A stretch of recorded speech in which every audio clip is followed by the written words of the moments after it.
የሀንዬ አያት ትልቅ ፈተና አዘጋጀች። አቮካዶ በማምጣት አቮካዶ ሀና ትወዳለች ወይስ እርግብ ማናት ሀሴት የሚለውን በአቮካዶ ፈተና ለማዘጋጀት ወሰነች።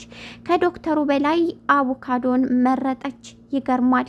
የሀንዬና የእርግብ የምርመራ ውጤት ወጣ። እርግብ ተንቀጠቀጠች። ሀሴት ማናት የሚለው የሁሉም ጥያቄ ነው። ሀሴት ማንኛዋ ትሆን? እንዴትስ አድርጎ ነው የምርመራውን ውጤት የሚቀይረው? የሰላምዬ አያት በፍጹም ዶክተሩን አላመነችውም። እሷ ያዘጋጀችው ሌላ መንገድ ነበር። አቮካዶና ሙዝ የተለያዩ ነገሮች ይዛ ነበር ስትፈትን የነበረው። በጣም የሚገርም አያት ናቸው። ቀጥቀጥ ነው። ሰላም ሰላም ይቻላል ቤተሰቦች እንዴት ናችሁ? ሰላማችሁ ብዝት ይበልልኝ በያላችሁበት። ላይክ ሰብስክራይብ አድርጉ ፕሊዝ። እናንተ አትከፍሉበትም፣ ለእኔ ግን ያስፈልገኛል። እንግዲህ ዶክተሩ ምንድነው የምርመራ ውጤትን እንዴት አድርጎ ነው ሊናገር የቻለው? በነገራችን ላይ የምርመራ ውጤት ከመናገሩ በፊት የሚመከር ምክር አለ። ዶክተሩ ግን ለምክር ሳይሆን ለተንኮል የተሰራ ዶክተር ነው። ያለበትን እና የተቀመጠበትን ወንበር የማያውቅ በጣም ለገንዘብ የሚጓጓና ተልኮ ያለው ዶክተር ነው። 99% የወጣው የማን ነው? የእርግብ ነው ወይስ የሀንዬ? ይሄ የሁላችሁም ጥያቄ ነው። ውድና የተከበራችሁ ቻናል ቤተሰቦች ሀንዬ ከመሄዷ በፊት የወይዘሮ ባዩሽ ተንኮልና ከዚህ ቤት ውጭ ማለቷን አይታችኋል በትናንት ቪዲዮ። እንዲሁም ወይዘሮ ሜላት በጣም እያሰቃየቻት ነው። አሁንስ ምን አለ ልጄ ብዬ ባልመጣውና እንደ ሰራተኛ ርፌ ሰርቼ ቢሆን ኖሮ ብላ የተመረረችበት ሀንዬ ጉዳይ ምላሴ አስደነገጠው። ያ 99% የምርመራ ውጤት የወጣው የሀንዬ ሆነ። በጣም ደነገጠ። በእርግጥ ሀንዬ እንደማትዋሽና እውነተኛ ሴት እንደሆነች ያውቃል። ነገር ግን አሁን እናቴን እና ቤተሰቡን እንዴት ነው የምትቀበለው? በተለይ እናቴ ስታሰቃያትና መከራዋን ስታሳያት ነበር። እንዴት አድርጋ ነው የምትቀበለው የሚለው ጉዳይ በጣም አስደንግጦታል። ዶክተሩ የምርመራ ውጤቱን ከመቀየሩ በፊት ሀና አንድ ነገር ያለችው ነገር አለ። የተቀመጥክበትን ወንበር ከመልቀቅህ በፊት አንተ መጀመሪያ ማስተዋል አለብህ። ትናንትን ብለዋለች ዶክተር። የተቀመጥክበትን ወንበር በእርግጥ ታውቀዋለህ፣ ለምን እንደተቀመጥክና እንዴት እንደተቀመጥ ታውቀዋለህ ብለዋለች። እሱም እንዲወጣለት አዟት ነበር። እንዲሁም ከትናንትና ቪዲዮ እንደሰማችሁት የአባቷ ምርመራ ውጤትና እንደዚህ አይነት መድኃኒት እንደተገዛ እፈልጋለሁ የማወቅ መብት አለኝ ስትለው ሸፋፍኖታል። በግልጽ አማርኛ ስነግራችሁ ዶክተሩ በስነ ስርዓት ተልኮ የመጣ የወይዘሮ ባዩሽ ዶክተር ነው። እሱ ምንድነው የሀናን አባትና ሀንዬን ለማሰቃየትና ብር ብላ ቤቱን ለቃ እንድትሄድና ወይዘሮ ሜላት አባራት እሷ ጓደኛዋ ቤቱን ሙሉ እንድትወርስና የእህቷን ልጅ እዛ ያስቀመጠችው። ወይዘሮ ሜላት በጣም ትልቅ ማስተዋል የተሳናት ነገር ሀንዬ ልጇ እንደሆነች ሳይሆን ሀንዬ ከዚህ በፊት እንደማትዋሽና ምን ያህል ለቤቱ መስዋዕት የከፈለች ልጅ እንደሆነች ማወቅ ነበረባት። ነገር ግን እያከላፈተችና እያሰቃየች መከራዋን አሳይታለች።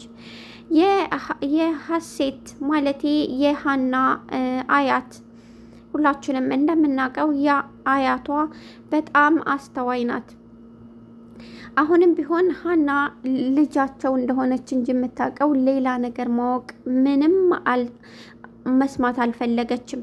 ለውጤቱ ነው የመጣችው። ስለዚህ ሀና ልጃቸው እንደሆነች በሁሉም ምልክት አይታባታለች። እንዲሁም ወደኋላ ተመልሳ እያስታወሰች ነገሮችን መመለስ ችላለች። ለዛ ነው ሀና ልጇ እንደሆነች አወቀችው። አቶ መስፍን የተሳፈረበት ምክንያት አሁን ላይ ከባለቤቱ ጋር መስማማት ስላቃተውና አንማለስም፣ አብረን መሆን አንችልም፣ እኔ እናንተ በፍጹም አብረን ልንሆን አንችልም ስላለችው ወደዛ ነበር የተመለሰው። ነገር ግን የምርመራ ውጤቱ ሊወጣ ነው ሲሉት ተመልሶ መጥቷል።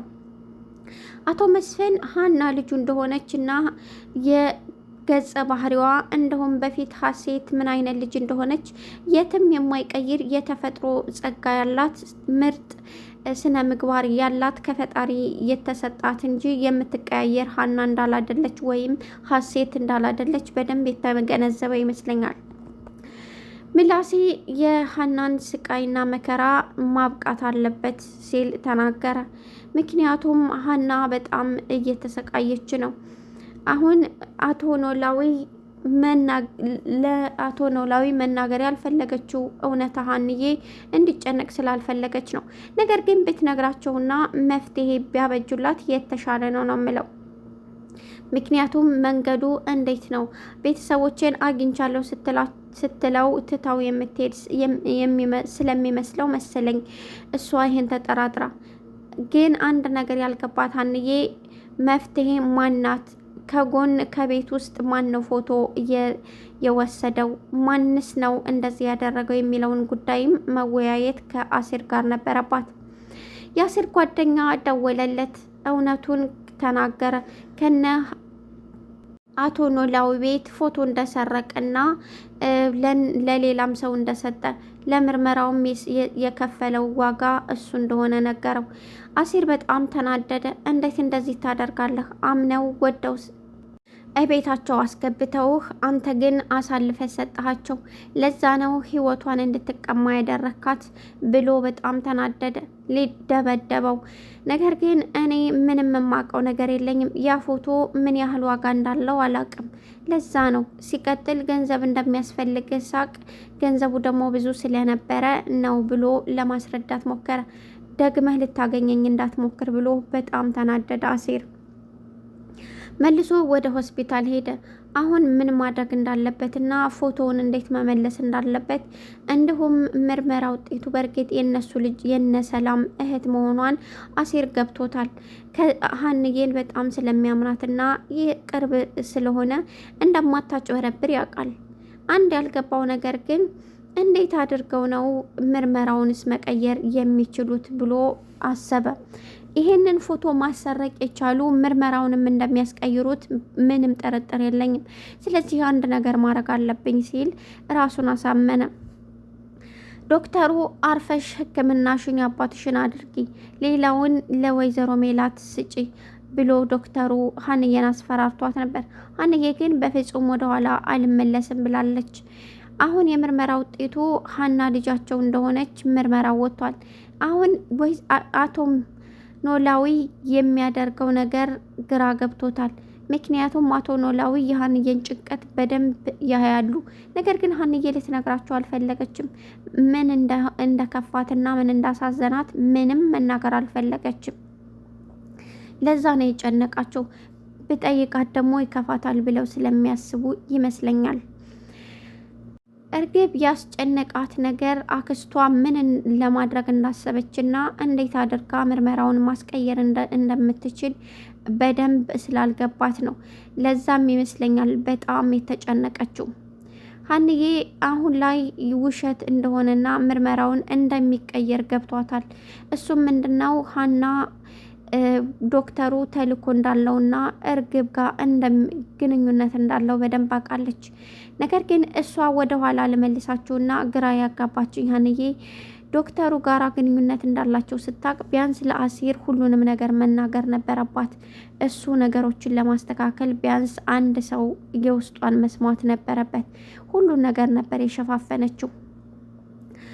አቶ ኖላዊ በጣም እያመማቸው መጣ። ምክንያቱም የሚሰጣቸው መርፌ በጣም እያሳመማቸው ነው።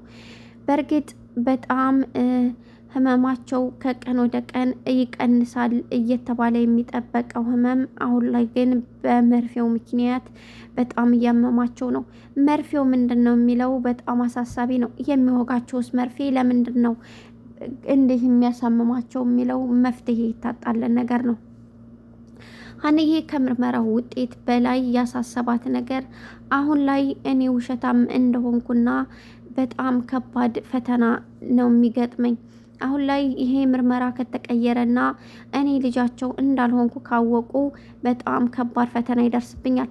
ልጃቸውም ከሆንኩኝ ሌላ ፈተና ነው። እኔ ከማን ጋር? እኔ አባቴን ትቼ የትም መኖር አልችልም፣ ከእነሱም ጋር ልኖር አልችልም የሚለው ነገር በጣም አሳስቧታል። አሁን ላይ ምርመራው ወጥቷል።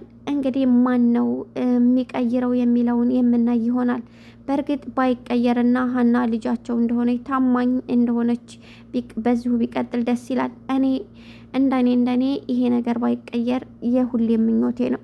ነገር ግን ለመቀየሩ ብዙ ምልክቶችን እያየን ነው፣ የዶክተሩ እንዲሁም የወይዘሮ ባዩሽ። ውድዶቼ አመሰግናለሁ ለነበረኝ ቆይታ። ወዳችሁ